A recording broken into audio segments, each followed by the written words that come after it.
주님 평화. 내일은 저희 형님 기일 미사를 다녀올 거예요. 어머니 모시고. 형님이 2017년 1월 19일 날 교통사고로 돌아가셨고 벌써 이제 5주기인데요. 시간이 참 빨리 흘러가는 것 같습니다.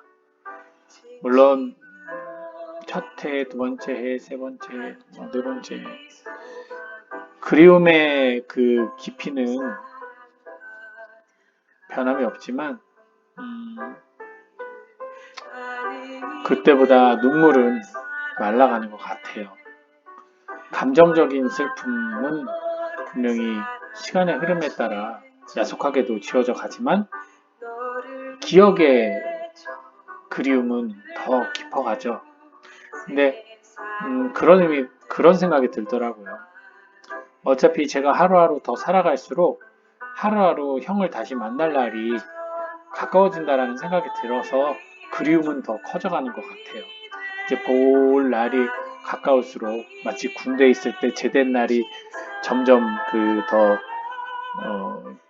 가까워지면서 막 기대하면서 그 하루하루가 되게 길게 느껴지는 그런 기분이 들거든요. 똑같은 하루인데 막 하루가 정말 길더라고요. 마찬가지로 이제 형님을 만날 날이 다가올수록 더 그리움이 커져가는 것 같아요. 뭐 그렇지만 만나려면 저도 천국을 가야죠. 저 형님은 천국 갔다고 믿고 있으니까 또 이 믿음 안에서 기도를 하고 있기 때문에 좋으신 주님께서 그 기도를 어여삐 여기셔서 우리가 모르는 형님의 혹겹 저지른 죄악이 있다 하더라도 그 모든 죄를 주님께서 다 이제 연옥을 통해 사해 주시고 당신 품 안으로 안아주시리라는 믿음이 있기 때문에 이제는 내가 천국 가야 될 준비를 해야 되는 거죠. 그러니까 만나려는 희망을 갖고 있다면 결국은 내가 잘 살아야 돼요.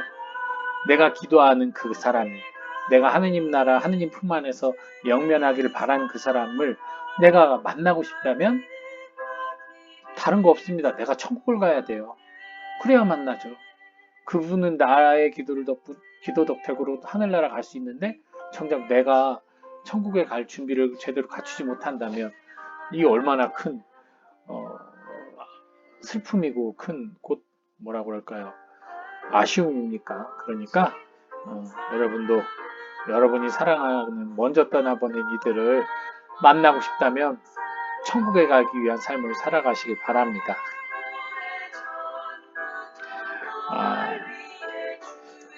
내일 복음 볼게요.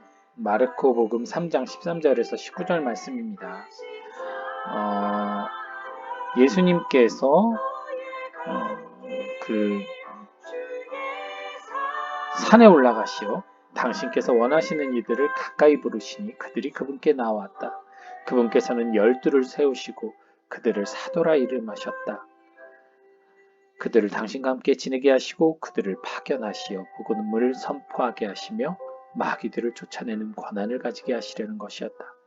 이렇게 예수님께서 12를 세우셨는데 그들은 베드로라는 이름을 붙여주신 시몬, 천둥의 아들들이라는 뜻으로 보아네르게스라는 이름을 붙여주신 제베데오의 아들 야고보와 그의 동생 요한, 그리고 안드레아, 필립보, 바르톨로메오, 마테오, 토마스, 알페오의 아들 야고보, 타데오, 열을 당한 시몬, 또 예수님을 팔아넘긴 유다 이스카리옷이다.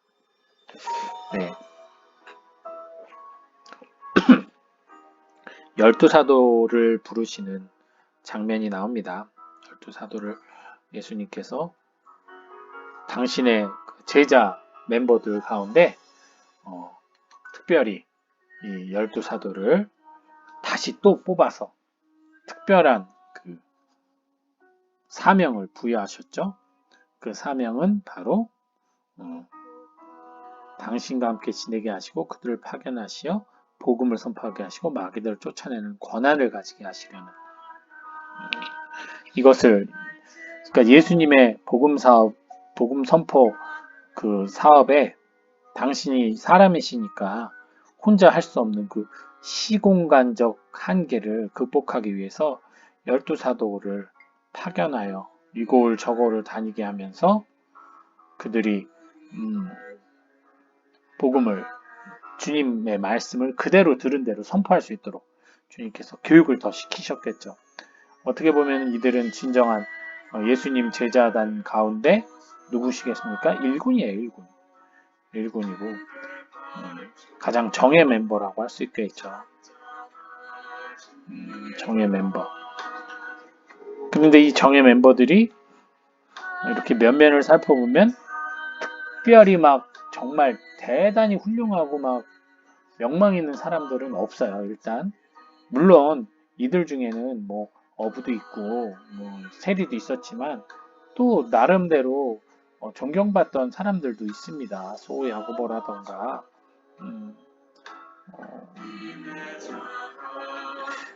그렇기 때문에 이들을 사도로 뽑으신 그 주님의 뜻은 이들의 직업이나 이들의 어떤 학벌이나 이들의 뒷 배경이 아니라 제가 볼 때는 이들의 기본적인 성품을 보셨던 것 같아요. 성품을 보셨던 것 같아요. 그 성품은 어떤 것일까요? 단순함이겠죠. 단순함 덕분에 어린아이 같은 그런 마음 덕분에 주님의 복음 말씀을 의심하기보다는 그대로 있는 그대로 믿고 그것을 따르는 삶을 살지 않았을까라는 생각이 듭니다. 그래서 그것을 이들이 기쁘게 선포하지 않았을까. 그럼에도 불구하고 그들 가운데 조금 더 똑똑하다고 생각하는 사람, 조금 더 자신이 지혜롭고 자신이 좀 더 뭐라고 그럴까 슬기롭다고 생각했던 사람 한 사람이 결국 예수님을 배반했죠. 바로 이스가리오 유다가 배반을 했죠. 나머지들은 정말 단순하고 어떻게 보면 무지하고 또 어떻게 보면 매우 감정적인 사람들이에요. 이스라엘 유다와 달리 계산적이지 않은 사람들입니다. 연약함을 그대로 드러냈고 예수님의 12멤버들은 그렇게 단순하고 순수하고 그리고 연약한 이들이었어요. 예. 뭐 이스카리온 유다도 결국 연약했죠. 예, 어쨌든 이렇게 12를 부르셔서 파견을 하십니다. 근데 우리가 베드로라고 이름 붙여주신 시몬이라고 하잖아요. 근데 우리는 시몬이라고 안 하고 시몬 베드로 혹은 베드로라고 말하죠. 그렇게 따지고 봤을 때는 사실은 천둥의 아들들 그러면 우리 야고보 요한을 보아네르게스라고 불러야 되거든요.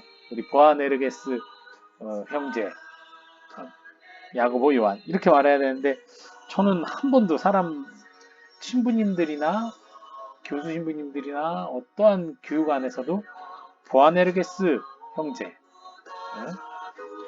보아게르네스 형제, 야고보 요한, 혹은 뭐 천둥의 아들들 이렇게 대놓고 표현하시는 분을 본 적이 없어요.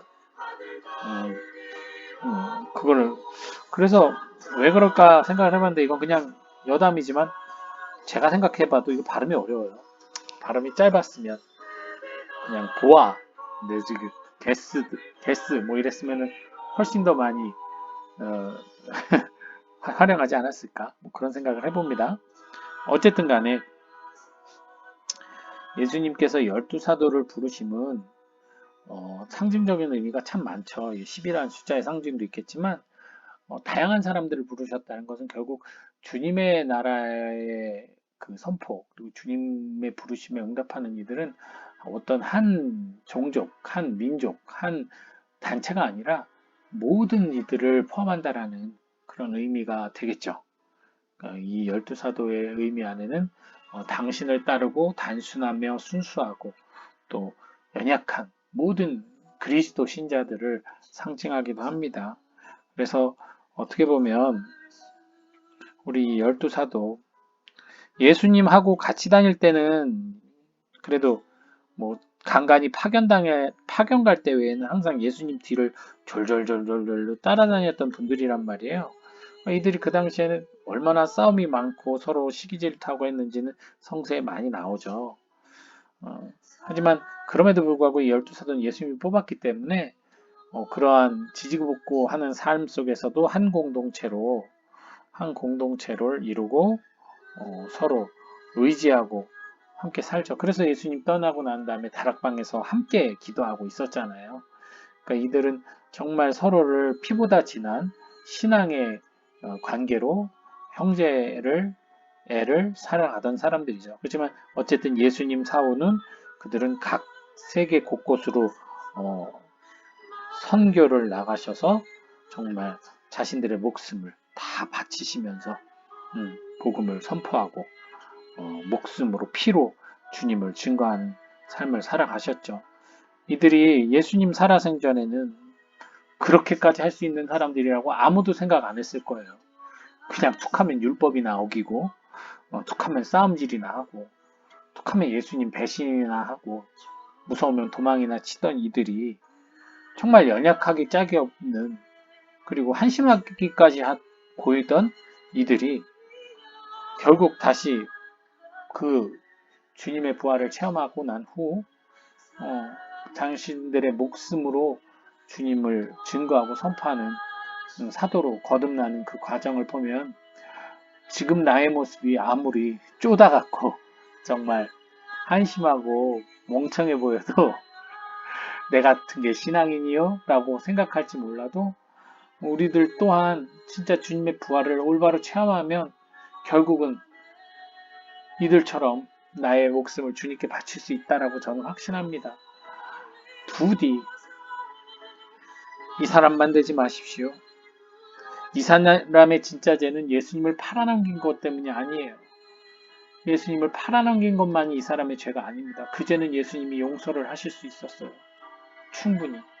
그러나 예수님이 안타까워했던 건 이 사람이 그 이후에 회개를 했잖아요. 사실은 일종의 회개. 예수님 팔아넘긴 것에 대한 후회를 했죠. 그 후회의 방법을 자신의 방법으로 면죄를 하려 했죠.